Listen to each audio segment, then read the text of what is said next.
Alhamdulillah, wassalatu wassalamu ala rasulillah, amma ba'd. Shayx rahimahullah aytadi: Bismillahir rohmanir rohim. I'lam rahimakallah. Endi biz bu risalani o'qiganda to'liqday mumkin so'zma-so'z men arabchasini o'qib o'tirmayman. Key kezde ko'p vaqt ketpey uchun, sozilib ketpey uchun tek pervattab ketayman. Key kezde vaqti bir so'z kelsa, soni o'qirmiz arabchasini durustlab bir o'ylanib o'quvimiz uchun, tushunuvimiz uchun. Shayx rahimahullah aytadi: Endi bu kitobning basında kelgan so'zning bari maqti. So'ndaqdan da so'zma-so'z o'qiy beraylik. Aytganday, bu kitob және қазір есіме түсті, есіме шығып қалмастан алдын бір айта қояйын бір нәрсені. Енді айтқандай, қазіргі кезде Саудия шайхтары бұл мәселеде кішкене бір мұржит болып кеткен. Олар жаңағыдай айтады. Яғни адам имансыздарға, мұсылмандарға қарсы көмектескенде, яғни кәфір болу үшін олар ақиданы шарт етеді. Яғни амалдың, сөздің өзі куфр емес дейді. Адам мысалы имансыздарға өзінің бір ақылын айтып, солай бір тілімен оларға көмектессе, сөзбен көмектессе, немесе кім қай жерде екенін айтып, мысалы жол көрсетіп, немесе кім жаңа амалмен көмектессе, мал мүлкімен көмектессе, олар үшін бұл куфр емес. Егер де бұл адам жүрегінде мұсылмандарды жақсы көретін болса, исламды жақсы көретін болса, куфрды жек көретін болса, яғни бұл адам тек өзін құтқару үшін мысалы көмектесіп жатыр имансыздарға, қорқып, тыныш өмір қалап. Ал егер де енді олардың айтуына қарай қай кезде куфр болады имансыздарға көмектесу? Егер де мұсылман деген адам жүрегінде исламды жек көріп, куфрды жақсы көріп, немесе куфр ұтуын қалап жүрегімен, яғни куфр исламды жеңіп кетуін қалап, солай бір мені көмектессе дейді, жүрегінде осындай бір ақида болып, міне осы кезде кәфір болады дейді. Бұл енді анық иржа ақидасы, яғни бір жахми болған бір ақида, куфрды жүрекке қайтару. Бұл өте бір ғажап болған сөз. Себебі кім егер де жүрегінде, субханалла, исламды жек көрсе, яғни бұл адам мысалы үйінде отқан болса, сол отқан жерінде орнынан тұрмастан кәфір болады. Яғни на месте кәфір болады. Кімге егер де жүрегіне осындай нәрсе кіріп келген болса, яғни исламды жек көре бастаса жүрегінде, куфрды жақсы көріп, бұл адам орнынан қозғалмай ақ орнында отырып на месте кәфір болады. Ештеңе қылып керек емес, яғни имансыздарға жаңағыдай көмектесу, орнынан тұрып, оларға барып, жаңа бір ақшасын беріп оларға, немесе олардың сафына шығып соғысу, бұл керек емес ешқайсысы. Жүрегіне жаңағы нәрсе кіруімен бұл адам уже кәфір болады. Яғни қашан адам мысалы жүрегінде ислам дінді жек көре бастаса, болды, осымен ол адам кәфір болады. Имансыздарға көмектеспесе де мұсылмандарға қарсы. Аллаху мустаан. Бұл не деген бір жаман бір ақида. Жалпы иржа ақидасы сол ғой, дінді бұзатын ақида. Осы жағынан иржа ақидасы хаварижердің ақидасына қарағанда жаман деп айтатын болған ғалымдарымыз. Себебі хаварижердің ақидасы бұл дінге зияны не жағынан? Тіпті бұл дінге емес зияны. Хаварижердің ақидасының зияны бұл тек мұсылмандарға ғана. Яғни олар енді мұсылмандарды өлтіреді. Ақидалары енді сондай болғаннан кейін мұсылмандар такфир қояды, оларға қарсы соғысады, мұсылмандарды өлтіреді. Ал иржа ақидасы болса бұл дінді бұзады. Себебі бұларда мысалы иман деген не нәрсе? Иман деген тек жүректе. Адам құлшылық қылмаса да мұсылман. Иманда олар енді осылай айтады, иман тек жүректе деп. Куфр мәселесінде не деп айтады? Куфр деген тоже тек жүрекпен қылынады дейді. Адам денесімен қанша куфр қылсын, ол куфр емес дейді. Болды. Осылай адам дінді бұзады. Адам құлшылық қылмаса да мұсылман, одан кейін қанша куфр қылса да ол адам мұсылман.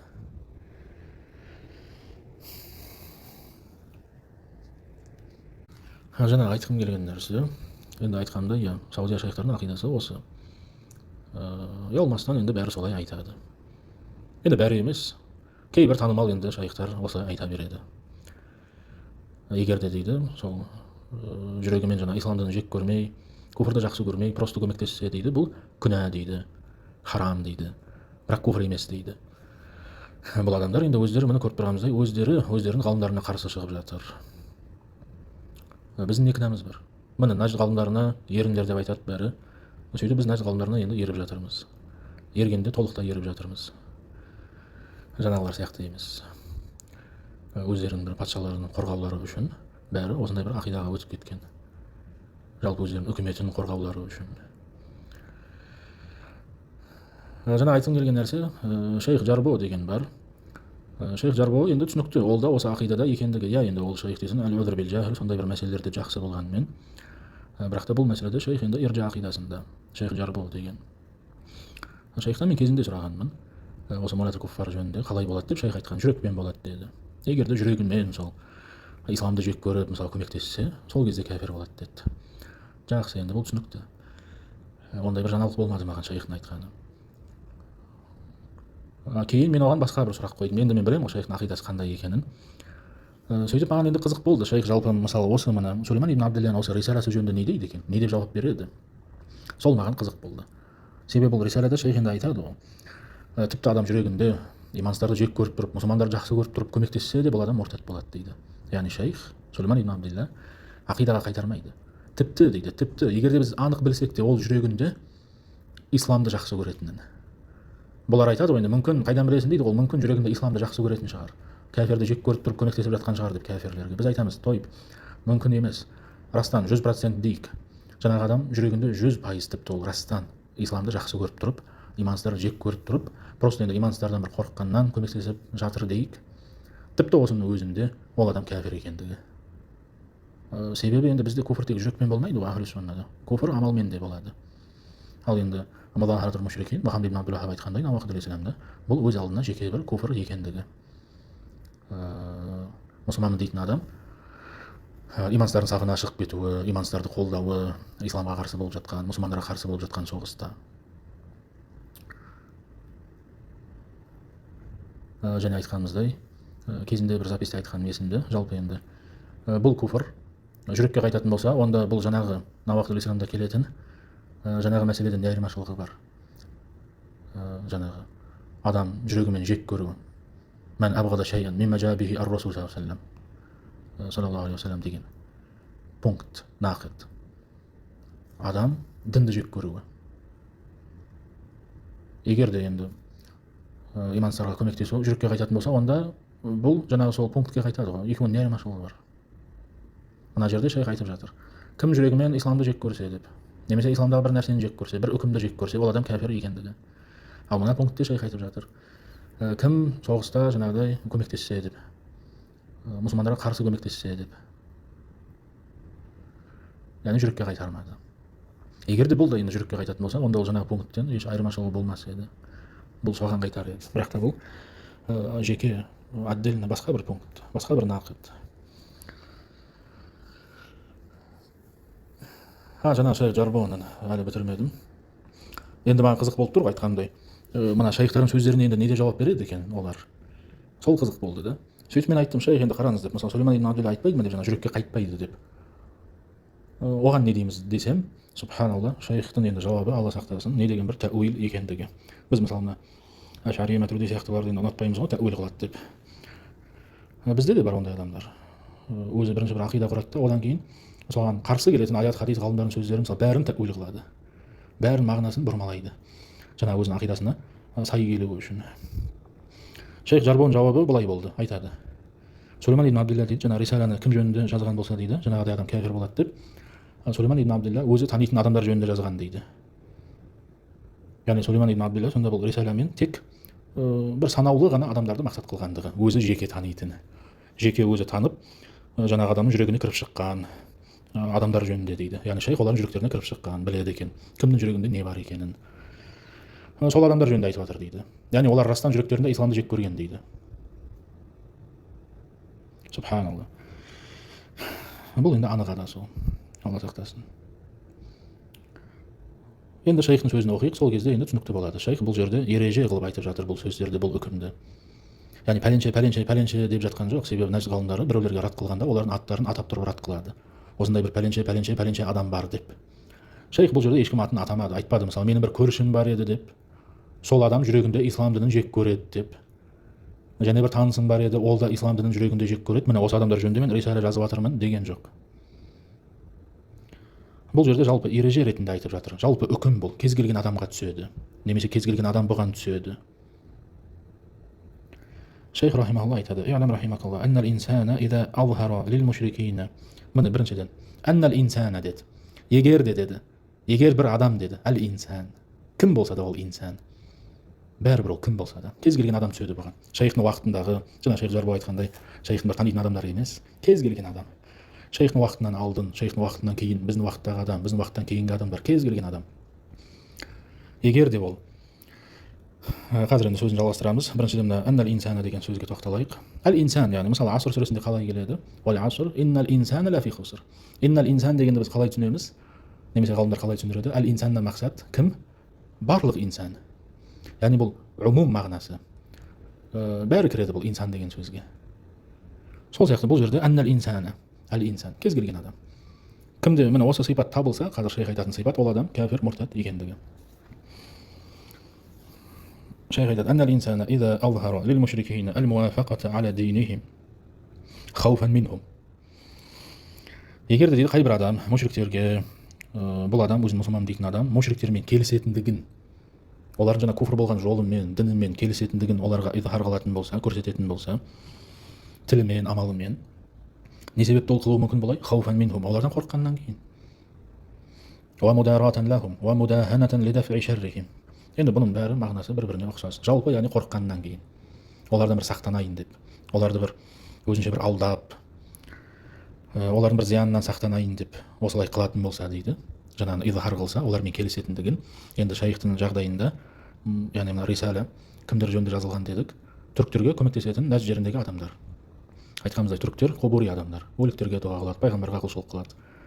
Енді мысалы осы мына нәжд жеріндегі адам түріктерге барып айтса, жалпы сендердікі бұл дұрыс деп, яғни субханалла, пайғамбар саллаллаху алейхи ва саллям, конечно деп, яғни дұрыс деп, бұл дұға қылу, сендердің жолдарың жалпы дұрыс деп солай бір осыны көрсетсе оларға, бұл адам енді фаиннаху кафирун мислахум, жаңағы адамдар сияқты бұл да кәфір болатындығы. Ва ин кана якраху динахум, міне, ва юбғидухум. Тіпті бұл адам бұл сөзді айтқан кезде, немесе жаңа бір куфр амалды қылған кезде, яғни имансыздарға, мұсылмандарға қарсы көмектесіп, ол бұл амалды қылған кезде жүрегінде имансыздарды қатты жек көріп тұрып қылса да, олардың діндерін жек көріп, және ол адамдардың өздерін жек көріп тұрып қылса да, ва юхиббу ал-ислама уал муслимин, және исламды, мұсылмандарды жақсы көріп тұрып қылса да, бәрі бір екендігі. Бұл адам кәфір екендігі, тіпті оның жүрегі өзгермеген болса да. Яғни ол бұрынғыша сол жүрегінде жалпы өзін мұсылманмын деп ойлайды. Исламды жақсы көреді жүрегінде, кәфирлерді жек көреді, бірақ сонда да енді қорыққаннан тыныш өмір қалап, соларға енді көмектеседі, олармен келіседі. Мына бұл адам кәфір, мұртат екендігі. Айтқанымыздай, бұл мәселе ақидаға қайтпайды. Бізге бәрібір ол адам жүрегінде не бар, не жоқ екендігі. Тіпті міне осы нәрсе бар болса да, исламды жақсы көру, имансыздарды жек көру, бұдан ол адамға пайда болмайды. Ол адам босқа да кәфір болады. Себебі ол куфр амал қылды. Ахлу суннада куфр енді тілмен, амалмен, жүрекпен болады ғой. Муржияларда тек жүрекпен болады. Бізде адам бір куфр сөз айтса, өз еркімен кәфір болады. Тіпті оны жүрегімен айтпаса да, ойнап айтқан болса да. Тоже, егер де бір куфр амал қылса, кәфір болады. Оны жүрегімен қылмаса да, жүрегімен өзі ол амалға разы болмаса да, қылды ма өз еркімен, болды, ол адам кәфір екендігі. Одан кейін шайх айтады, «Хаза иза лам яқа минху илля залик». Яғни аз дегенде адам міне осылай қылған болса, осының өзі жеткілікті екендігі, адам кәфір болуына. Яғни бұған қосымша адам еш нәрсе, басқа бір куфрларды, басқа бір амалдарды қылмаған болса да. Фәкайфа дейді, енді қалайша дейді, қазір шайх жаңағы бір адамдар жөнінде айтады, өзін сол. Яғни түріктердің жерінде тұрмайды олар, субханалла. Олар вообще түріктерден алыс жерде тұрады, мысалына нәжд ғалымдары. Айдалада, олардан бөлек жерде тұрады. Бірақ сонда да, субханалла, айдаладағы бір кәфірлерден қорқып, біреулер өздері барғандығы жаңағы адамдарға. Себебі ол қорқады, бұлар қашан болсын бізге келіп қалады деп. Келіп қалса бұлар біздің бәрімізді қырады деп. Бұлар келместен алдын мен өзім барайыншы деп, осыларға дос болып алайыншы деп. Связь бір дұрыстап алайыншы осылармен, разылықтарын тауып. Олар бізге келгенде, чтоб маған тиіспеулері үшін деп ойлайды. Шейх айтады, факайфа иза кана фи дари манатин вастад'a бихим. Яғни бір айдала, олардың қол жетпейтін бір алыс жерде тұрады да, бірақ та өзі оларға барады. Сөйтіп оларды шақырып алып келеді осы жерге. Сөйтіп оларға итаат қылады, олармен келісетіндігін көрсетеді. Ва а'анахум алейхи бин нусрати вал мал. Яғни оларға көмек береді, мал-мүлкімен көмек береді. Ва валахум, олармен дос болады. Яғни олармен дос болып кетеді, субханалла. Ва қата'a ал-муалата байнаху ва байнал муслимин. Ал мұсылмандармен достықты тоқтатады, үзеді.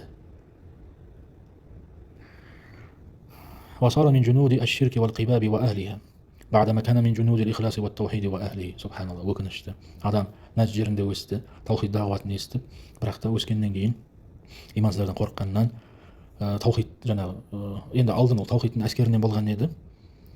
Сөйтіп ол кейін тыныш өмір қалап, имансыздардан қорқып не болды? Ширктің әскерінен болып кетеді. Соған разы болады. Сатқын болуға, мұртат болуға. Айтады файна хада ла яшукку муслимун аннаху кафир. Айтады, яғни бірде бір мұсылман адам күмәнданбайды дейді бұндай адам кәфир екендігінде. Бірақ та біздің уақытта енді күмәнданады, тіпті ғалымдар күмәнданады. Айтады, жоқ, ол кәфір болмайды дейді. Күмәндану емес, тіпті олар нақты айтады, жоқ, ол кәфір емес деп, ол мұсылман деп. Субханалла, біздің уақытта мұсылманмын дейтін адам, мұсылманмын дейтін мушрикке көмектесу емес, ешбір шубахат болмаған, ешбір күмән болмаған анық христиандар, діннің жаулары, міне тіпті осындай адамдарға көмектессе де, исламға қарсы, мұсылмандарға қарсы, біреулер үшін бұл адам еш күмән жоқ, шейх айтқандай еш күмән жоқ. Бірақ та субханалла, бұларда еш күмән не нәрседе жоқ, еш күмән жоқ, бұл адам мұсылман екендігінде, мұсылман болып қала беретіндігінде еш күмән жоқ. Ал шейхтің айтып тұрғаны еш күмән жоқ деп, бұл адам кәфир екендігінде еш күмән жоқ деп жатыр. Міне осы бір айырмашылық. Қазіргі мына Саудияның бір ғалымдары мен алдыңғы нәжд ғалымдарының ақидасының бір айырмашылығы осы нәрседе. Алдыңғы ғалымдар үшін бұндай адам кәфир екендігінде еш күмәнданбаған. Қазіргілер болса да күмәнданбайды, бірақ та ол адам мұсылман екендігінде күмәнданбайды. Яғни кәфир емес дейді, ол не болса да. Айтады, файна хаза ла яшукку муслим аннаху кафир. Мин ашаддин наси адаватан лиллахи ва расулихи дейді.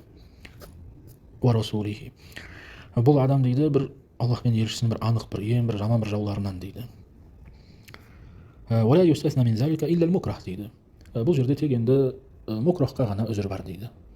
Мукрах енді жаңағыдай сол, мысалы сол кезде түрік әскері бір мұсылманды ұстап алып, қатты оны азаптап, бір күфір сөз айтқызған болса, немесе бір ширк оған күфір амал бір қылғызған болса, міне енді осындай адамға енді үзір бар деп жатыр. Ал адам өз еркімен қылса, ол адамға үзір жоқ екендігі. Ал жаңағы нәрсе ол қорқып тұрғандығы, болашағын ойлауы, болашақта бір жағдайымыз қиын болады деп ойлауы, бұл енді үзір емес. Айтады, тек жаңа сол мукрохқа ғана үзір бар дейді, ол жаңағыдай бір адам дейді. Оны имансыздар ұстап алып, оған айтады, кәфір бол деп, немесе бір күфір амал қыл деп, қылмасаң сені өлтіреміз деп, немесе оны ұстап алып азаптайды. Олармен ол келіскенше, одан олар нені талап етіп жатыр, сол нәрседе олармен келіскенше оны ұстап алып азаптайды. Бұндай кезде жаңағы адамға, жаңағы мушриктермен тілімен, тек тілімен келіссе болады. Бірақ та жүрегі енді өзгермеген болу керек. Яғни ол бір күфір сөз айтса, ол оны жүрекпен айтпау керек. Просто құтылуы үшін айтылу керек. Жаңағы имансыздардың азабынан құтылу үшін. Ғалымдардың арасында ижма дейді, кім егер де ойнап бір күфір сөз айтса, ол адам кәфір болатындығына. Қалайша дейді, егер де адам күфірді қорқып, немесе дүниені бір үміт етіп қылған болса дейді. Жаңағыдай бір сөздерді кейде естиміз ғой, мысалы біз бір патшаларды кәфір деген кезде біреулер айтады. Енді ол патша болғаннан кейін оның жағдайы қиын ғой деп. Яғни оны тастап қоймайды деп имансыздар, бағындырады, шариатпен үкім етуге рұқсат бермейді, күфір қылғызады, неше түрлі жаңағы келісім, мысалы Ахмад аш-Шара сияқты президент болған еді, енді міне құтыла алмайды бұндай нәрселерден. Бұндай бір күфір болған бір келісімдерге ол міндетті түрде түседі болашақта бірнеше рет. Айтамыз, субханалла, енді кім оған президент бол деді, кім оны мәжбүрлеп жатыр? Болмау керек еді президент, кетіп қал жұмысынан, кім сені мәжбүрлеп жатыр президент бол деп. Одан кейін шейх айтады, мен енді осыған қатысты кейбір дәлелдерді зикр қыламын дейді. Сөйтіп шейх рахимахулла ең бірінші дәлелді келтіреді. Иншалла бұны келесі записте жазармыз. Кішкене бұны бір қайталайық. Көргеніміздей өте анық, өте анық. Бұл мәселе жүрекке қайтпайтындығы. Және бұл осындай бір мықты бір сөздер, жаңа Хамад ибн Атиқтың Сабилун наджати вал фиках кітабында да келеді, өте бір күшті, бір қатты болған бір сөздер. Иншалла кейін мүмкін үлгеріп жатсам, сол кітаптан да бір кейбір сөздер оқи қоярмын.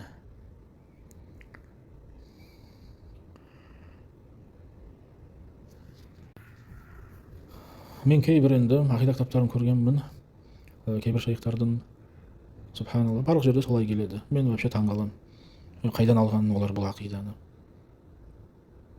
Тіпті шейх Фаузан Навақидул Ислам шархында кім егерде жаңағыдай, яғни көмектессе дейді, ол адам харам қылған болады дейді.